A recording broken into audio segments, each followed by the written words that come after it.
En una decisión histórica, la Procuraduría determinó que ningún proceso disciplinario por graves violaciones a los derechos humanos puede prescribir.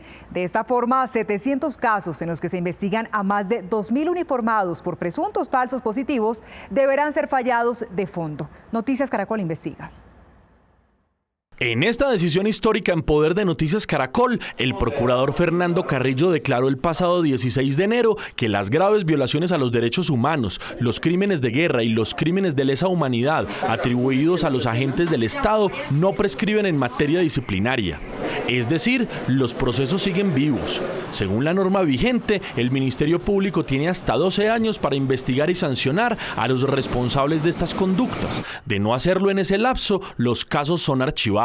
Sin embargo, con esta nueva determinación, no hay cortapisas de tiempo para llegar al fondo de estas investigaciones. En honor a las víctimas, en honor a la verdad, el Estado no se resigna a ejercer la potestad disciplinaria y es lo que vamos a hacer. Para el viceprocurador Juan Carlos Cortés, resulta inadmisible a la luz del derecho internacional que hoy la Procuraduría otorgue prescripciones a miembros de la fuerza pública investigados por hechos tan graves como los falsos positivos sin haber determinado de fondo si eran o no responsables de esos crímenes. Mira, allá donde está la cruz, allá enterraron 4. Un significado histórico porque no prescriben las conductas disciplinarias que se investiguen y por ende podrá llegarse a la verdad, esclarecerse los hechos y sancionarse disciplinariamente estas conductas. Con una salvedad mayúscula del viceprocurador Cortés. Esto no afecta ni el debido proceso ni la presunción de inocencia. Aquí no se están anticipando decisiones de sanción o de absolución. Lo que estamos garantizándole también a los disciplinados es que la Procuraduría va a investigar esos hechos y le va a decir al país si hay responsabilidad o no hay responsabilidad. Para entender la magnitud de esta decisión, vayamos a las cifras. De los 1.100 procesos que investiga la Procuraduría Delegada para los Derechos Humanos, 700 están directamente relacionados con presuntas ejecuciones extrajudiciales de civiles por parte de miembros del Ejército. De hecho, 221 expedientes por esos casos ya habían sido archivados en 2018 por prescripción. Es decir, en esos 221 procesos, los uniformados resultaron favorecidos, aunque su responsabilidad no fue aclarada de fondo.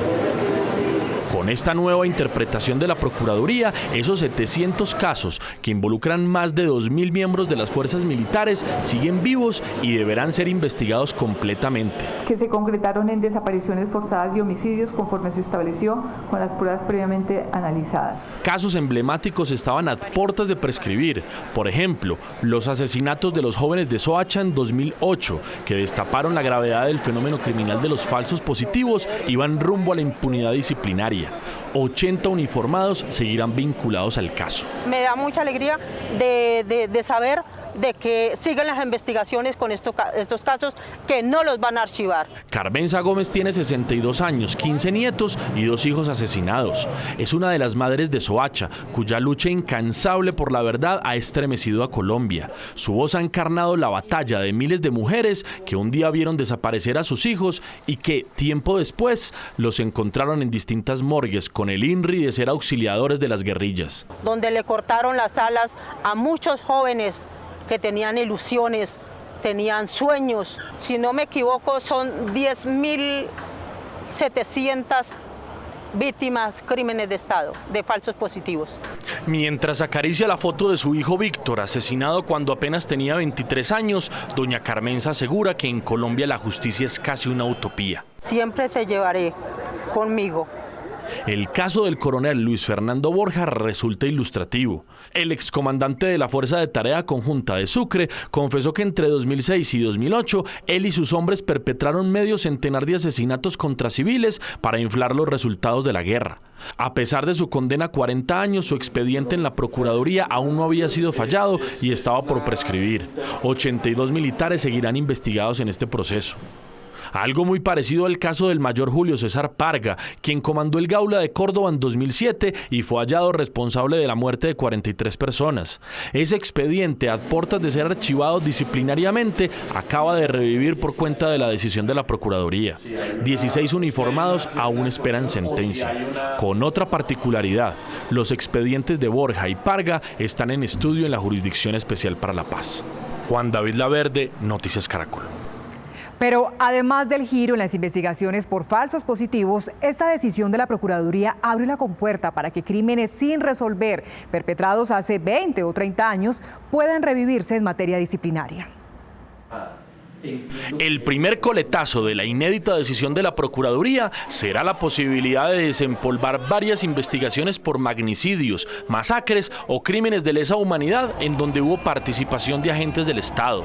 Por ejemplo, el asesinato de Luis Carlos Galán, perpetrado por el Cartel de Medellín el 18 de agosto de 1989.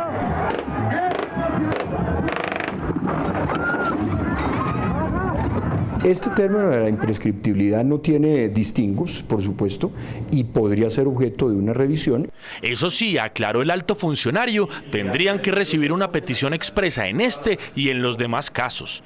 El excongresista Juan Manuel Galán, hijo del dirigente político asesinado, aplaudió esta apuesta del Ministerio Público. Es una decisión histórica porque el capítulo de la violencia de los 80 y la relación que tuvieron el narcotráfico del Cartel de Medellín, del Cartel de Cali, los agentes del Estado, los paramilitares, los políticos de la época, es un capítulo oscuro, es un capítulo que el país no ha enfrentado, no ha abordado para conocer la verdad de lo que ocurrió.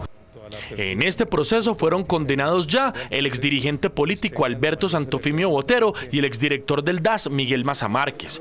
Pero hay 4 generales en retiro que han sido salpicados y sobre los cuales aún no hay sentencias ni sanciones disciplinarias. Además, la justicia ha encontrado coincidencias en la posible participación de funcionarios del DAS en los crímenes de Galán, Bernardo Jaramillo Osa y Carlos Pizarro, procesos que podrían terminar reabiertos disciplinariamente.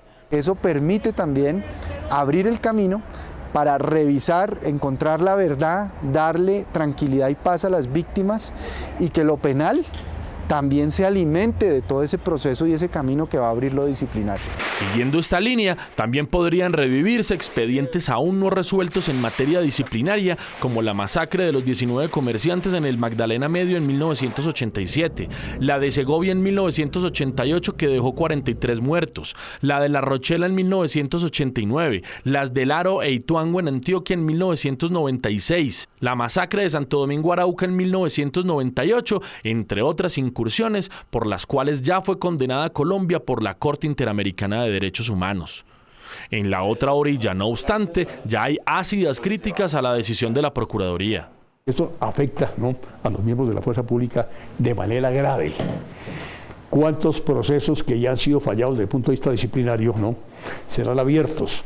¿Cuántos procesos que sean nuevamente abiertos, ¿no?, en base a estas decisiones podrán ser aprovechados por estas organizaciones de víctimas, ¿no?, para generar nuevas reclamaciones? Sin rodeos, el general en retiro Jaime Ruiz Barrera sostiene que esto hace parte de la guerra jurídica contra los militares. Por eso, desde ya, anuncia acciones legales para tumbar esta decisión. Hemos sido muy exitosos en el combate, pero derrotados en los estrados judiciales y ahora en las instancias disciplinarias. No hay garantías, y si no hay garantías, ¿no?, la moral de las tropas, la moral de nuestros militares y policías se puede venir al suelo. Con el tiempo no habrá quien defienda este país. La controversia está servida. Juan David Laverde, Noticias Caracol.